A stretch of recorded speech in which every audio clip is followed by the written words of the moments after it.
O Flávio Prado estava falando sobre essa situação, da disparidade do Palmeiras no futebol paulista hoje, que a gente sempre falou, é o futebol mais equilibrado, é o campeonato estadual, é o melhor campeonato estadual. Você acha, Bruno, que está perdendo esse equilíbrio no Campeonato Paulista também? Você lembrou, né? Dos últimos 4 campeonatos paulistas, o Palmeiras ganhou 3 e chegou nas 4 finais. Se ele ganhar esse, vai ser o 3º título, né? Ele está na 4ª final. Se ele ganhar essa final, o do Água Santa vão ser 3 títulos de 4 para o São Paulo. Transformou em Champions League, né? Em 2020. Jogou com o time de reserva, o São Paulo jogou com o Champions League. Mas perdeu, Flávio. Perdeu, tá bom, tá tudo assim, ok. Em relação à disputa por título, assim, o Palmeiras ele entra nos estaduais como o grande favorito. Às vezes, um mata-mata você pode perder, como perdeu para o São Paulo. Ano passado mesmo, o São Paulo chegou a abrir uma vantagem no primeiro jogo no Morumbi, depois tomou uma goleada no Allianz Parque. Você tem um Palmeiras e Corinthians. Pô, assim, no mata-mata às vezes acontece. O mata-mata, ele não é... E o time do Palmeiras, ele até nem tem essa característica, às vezes, de ganhar por uma grande diferença. Agora mesmo, né? Ele ganhou 1-0 do São Bernardo, 1-0 do Ituano. E acho que a final com o Água Santa ele vai ganhar, mas não acho que ele vai meter 3-0. Acho que ele vai ganhar, sei lá, 1-0 um jogo, 2-0 outro, um empate. E até a característica do time. Quando o Bayern jogou com o Casablanca lá, no Marrocos, sim, ele fez 2-0 e parou. Não adianta o Palmeiras meter 5-6 no Água Santa, pra quê? E até nem é muito do Palmeiras isso, né? A característica do time é essa. Então, às vezes pode acontecer, mas acho que no mais importante, até do que o estadual, o Palmeiras é o único time paulista que hoje você tem certeza de dizer, não, ele vai brigar pelo título brasileiro, ele vai brigar pelo título da Libertadores. Copa do Brasil, Copa do Brasil. O Corinthians ano passado, chegou na final, poderia ter vencido, perdeu nos pênaltis pro Flamengo, principalmente nos mata-matas, pode às vezes surpreender, às vezes um caminho favorável aí. Palmeiras e Flamengo, que são os 2 melhores do país nos últimos anos, pode no sorteio ali na bolinha, um cruza com o outro nas oitavas de final, numa Copa do Brasil, como ano passado aconteceu com o Flamengo e Atlético Mineiro, logo nas oitavas já se cruzaram. Então isso pode acontecer e vai abrindo caminho para os outros, ou num dia ruim você perde, mas acho que esse é o ponto principal, até mais do que o estadual. Às vezes no estadual, num jogo, no mata-mata, você tem problema. Em 2020 foi nos pênaltis com o Corinthians, tomou um gol no finalzinho lá, um pênalti que o Gomes fez no jogo, quase perdeu o título, mas acho que o principal é isso, né? O Palmeiras é o único dos paulistas, dos grandes, que você aposta. No brasileiro vai começar, o Palmeiras está na briga. Isso aí. Eu acho que o São Paulo não tem nenhuma chance de ganhar o brasileiro. Nível de confiança. O São Paulo não tem nenhuma chance, o Santos também não. O Corinthians, muito, muito pequena, eu não acredito. Acho que o Corinthians vai ficar até bem colocado. Eu acho que o Corinthians vai ficar ali entre os 4, 5, porque ele ganha em casa. Mas não vejo o Corinthians como um candidato real ao título brasileiro. O Palmeiras é o único. É vergonhosa a situação dos outros 3 clubes de São Paulo, na opinião de vocês? Porque a gente sempre falou, né? Hoje, a gente vê aí, no Campeonato Carioca, por exemplo, o Flamengo organizado como o Palmeiras. O Fluminense se reorganizando.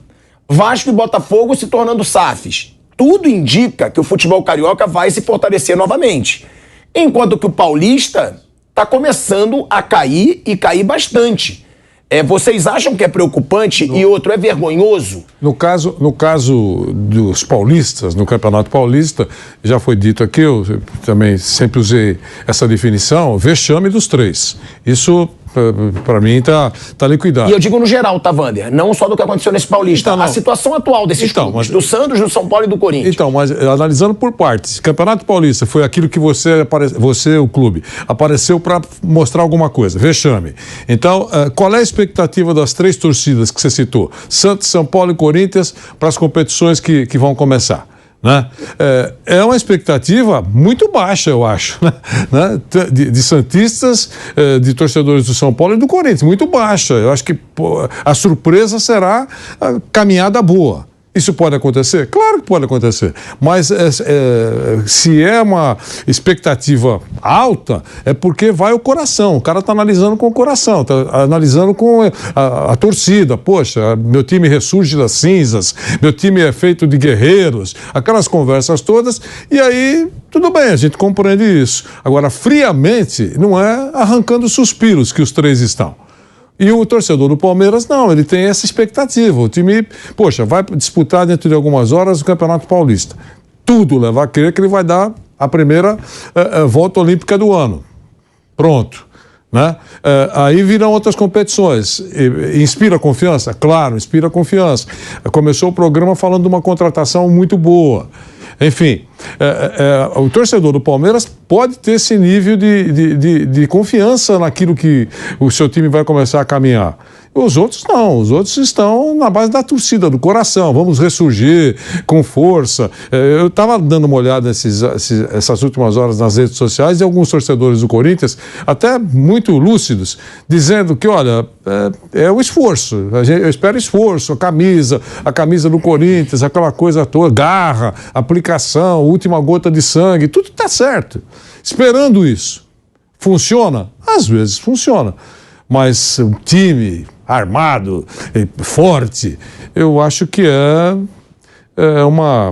um risco o que vai começar a partir de agora a temporada para valer. Mauro, essa situação, né? Porque por muito tempo foi falado que o Campeonato Paulista estava bem à frente dos outros. A gente vê um Campeonato Carioca crescendo, claro que não é mil maravilhas, inclusive os pequenos. Os pequenos de São Paulo são muito melhores que os pequenos do Rio. Mas sobre os 4 grandes, a gente tendo um otimismo aí, vendo um Fluminense crescendo aos poucos, um time que vem chegando ali no topo da tabela do Campeonato Brasileiro constantemente, que agora se reforçou bastante, o Vasco e o Botafogo virando SAF. Preocupa essa situação dos times paulistas? É vergonhosa a situação hoje do Corinthians, do São Paulo e do Santos, não só dentro de campo, que dentro de campo todo mundo já falou que foi um papelão. A gente ter aí uma final sem os grandes, as semifinais do jeito que foram, mas e a situação geral do futebol de São Paulo? Porque eu não vejo esperança, principalmente para o Santos e para o São Paulo. O Corinthians ainda faz umas contratações mirabolantes e a gente fala, caramba, como? Mas preocupa esse futuro do futebol paulista, vendo o Palmeiras se distanciando tanto dos outros 3? Não, primeiro é o seguinte, ser o melhor campeonato estadual não quer dizer nada, tudo uma porcaria, você ser o melhorzinho no meio de várias coisas ruins, grande coisa, né? Mas que sempre foi falado, né? Isso é uma maneira de tentar adorar a pílula. Por mim, não, nunca falei esse tipo de coisa. Eu acho todos... Todos os estaduais são umas porcarias. Gente, estamos no dia 30 de março. Vai terminar o 3º mês do ano amanhã. Ou seja, 25% do ano já se foi, né? E nem começamos agora. A Copa do Brasil está naquelas fases iniciais. Teve já um Vasco eliminado e tal, mas ainda não pegou no breu, né? Vai ser agora, semana outra, né? Daqui a 2 terças-feiras, quartas-feiras. A Libertadores também está na fase preliminar. O brasileiro ainda vai começar. Então a gente está aqui esses meses, estou falando de Campeonato Gaúcho, Mineiro, Paulista, Carioca, Baiano, Goiano, Piauiense, sei lá o quê. Não quer dizer nada. Isso é uma maneira de tentar vender o produto, tentar fazer com que o campeonato mais pujante. Claro, São Paulo tem mais dinheiro. O São Paulo tem 1/3 do PIB, mais ou menos, nacional. Então, evidentemente, tem mais grana. As cidades do interior têm mais dinheiro. Os times, automaticamente, na média, são times com mais poder de contratação. O campeonato tem mais visibilidade. É mais fácil um clube pequeno de São Paulo contratar um jogador para esse período do que um clube do Norte e Nordeste, por exemplo. Porque o jogador prefere jogar num pequeno paulista do que num clube até grande, de muita torcida em outras regiões, outros estados, porque aqui ele aparece mais. O cara do Água Santa, muita gente vai ver domingo, até porque o Fla-Flu é sábado e depois é 6 da tarde no outro domingo. Então os 2 jogos Palmeiras e Água Santa serão os jogos mais vistos no horário das 4 da tarde, na televisão, no streaming, onde for, nos 2 domingos. Então o cara que joga na Água Santa, ele tem muito mais visibilidade do que o sujeito que joga no Bahia, para fazer a final do Campeonato Estadual, por exemplo. Por quê? Porque o Campeonato Paulista é mais visto. Então tem uma série de situações que favorecem o Campeonato de São Paulo, né? Mas ser o melhor, ou pior, ou segundo, ou primeiro, eu acho que não quer dizer nada. Quer dizer rigorosamente nada, porque são campeonatos que deveriam ser curtinhos e já terem sido encerrados a essa altura. Está perdendo nosso tempo aqui com essas competições que eles são... Você vê o caso do Corinthians, que foi eliminado pelo Ituano. Então, um tempão sem jogar. Aí, a partir da semana que vem, não para mais de jogar. Que calendário mais louco, né? Para dizer o mínimo. O São Paulo, mesma coisa. Caiu para o Água Santa, agora vai jogar uma atrás da outra, porque tem Sul-Americana, Copa do Brasil e Brasileiro, igual o Corinthians e outras equipes. Agora, essa situação é uma situação que independe do Campeonato Paulista. O Palmeiras é o único time do estado que tem hoje real competitividade, né? Que consegue, de fato, brigar, porque os outros são mal geridos. Simples assim. Já e tem um otimismo, Mauro, de melhorar, porque a gente sempre fala isso, mas nunca... Melhorar leva tempo. A cura dessa doença não é instantânea, não tem ali um remedinho mágico. Entendeu? O Corinthians não vai resolver esses problemas, ainda mais da maneira que trabalha. O São Paulo tem um discurso, vamos ver o balanço do São Paulo, o que vai apresentar, de mudar a política, tentar reduzir custos. De fato, São Paulo tem um elenco mais barato do que o Corinthians, né? Já falei sobre isso aqui outro dia. Você pegar lá quanto ganha o Caleri, que é o mais alto salário do Corinthians, do São Paulo, tem vários jogadores no Corinthians que são mais caros que o Caleri, mensalmente. São poucos, não. E tem aquele patrocinador que o Vanderlei conhece muito bem. Só o Vanderlei conhece aquela empresa que sumiu, né, Vanderlei?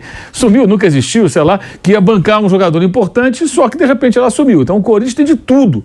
E o caso do Santos também é um clube que tem, acho que um poder de faturamento menor do que esses dois, que tem uma torcida que não é tão grande, é uma grande torcida, mais grande como o Corinthians e São Paulo, que são 2 das 3 maiores do Brasil, né? E também está encalacrado. Então isso não vai se resolver de uma hora para outra, leva tempo. Tem que ter um trabalho sério, você vai ter que jogar com atletas mais baratos durante o tempo. Só que o que está acontecendo? Eles não ganham nada, ficam de coadjuvantes nos campeonatos, continuam gastando mais do que poderiam na maioria das vezes, não conseguem avançar na parte da gestão do clube, a parte financeira, e o Palmeiras vai nadando de braçada, brigando com times de outros estados, no caso mais agora com o Flamengo, num determinado momento o Atlético, mas também numa situação fantasiosa. O Atlético não é autossustentável, ele vive uma vida que não é dele, uma vida que é bancada por terceiros. O Atlético Mineiro não consegue se manter sozinho, né? O Palmeiras consegue. Que tem lá patrocinadores, se sair amanhã vai continuar forte, não vai mudar nada. Pode perder um pouquinho o faturamento de publicidade na camisa, mas vai arrumar outros patrocinadores e vai seguir. O Palmeiras está numa situação muito estável, não tem como comparar. Então, isso aí não tem nenhuma perspectiva de mudança. Circunstancialmente, você pode ter um desses ganhando uma competição ou outra. O Corinthians poderia ter vencido a Copa do Brasil contra o Flamengo nos pênaltis no ano passado e não venceu. Poderia ganhar, mas não mudaria nada. No sentido assim, do futuro do clube. Teria um prêmio um pouco maior, que não vai resolver nada, porque a dívida é imensa. Teria uma taxa, evidentemente importante, mas pensando na recuperação do clube, não mudaria nada. Não é uma Copa do Brasil que vai mudar alguma coisa, de forma alguma. Então isso não vai mudar, vai continuar assim, a tendência é essa. E, sim, não há nenhum sinal de mudança. O futebol mudou muito, a gente não vive mais aquela época. Então o Bruno lembrou bem que outro dia estava falando dessa coisa de ficar comparando, porque no passado também foi assim, no ano tal, no Campeonato Paulista aconteceu tal coisa, time pequeno ganhou, depois no Brasileiro, São Paulo e o Corinthians decidiram. O Bruno lembrou bem, tinha mata-mata no Brasileiro, era outra situação. Então agora não, o Brasileiro é pontos corridos, a Libertadores ela mudou. Então assim, é muito difícil você chegar se você não tiver realmente... E o Corinthians que chegou na Copa do Brasil tem um elenco caríssimo para a sua realidade. Então ainda tem isso. Como você mesmo falou, como é que faz? Ninguém entende. Como consegue? Você ter Renato Augusto, Paulinho, Balbuena, Maicon. Balbuena jogava na Premier League, depois foi para a Rússia e voltou. Quanto custa um jogador dele? Maicon, Fausto Vera. Fausto Vera, tudo caro. Internacional. Aí você pega Gil, Yuri Alberto, Cássio e Fábio Santos e Fagner, são jogadores que estão há muito tempo no clube. Então, normalmente, os jogadores conseguem renovações, atingem patamares salariais elevados, merecidamente. Roger Guedes veio da China. Mas você tem o Roger Guedes que veio de cara, vem ganhando pouco. E o Roberto também não é barato. Como é que mantém? O São Paulo, nesse sentido, eu acho que de fato tem um elenco bem mais enxuto. E acho que a folha de pagamento é menor. Se o São Paulo conseguir gastar mais do que o Corinthians com o tempo, com o time que tem, pelo amor de Deus. Aí seria uma obra assim, de gol contra inédita. Mas não vai mudar. Isso não há nenhum sinal de que possa mudar. A não ser, claro, às vezes do mata-mata acontece. Né? Ano passado, como você lembrou aí, o São Paulo eliminou o Palmeiras na Copa do Brasil. Pode acontecer. Mas na média, né, o Palmeiras vai estar à frente dos demais.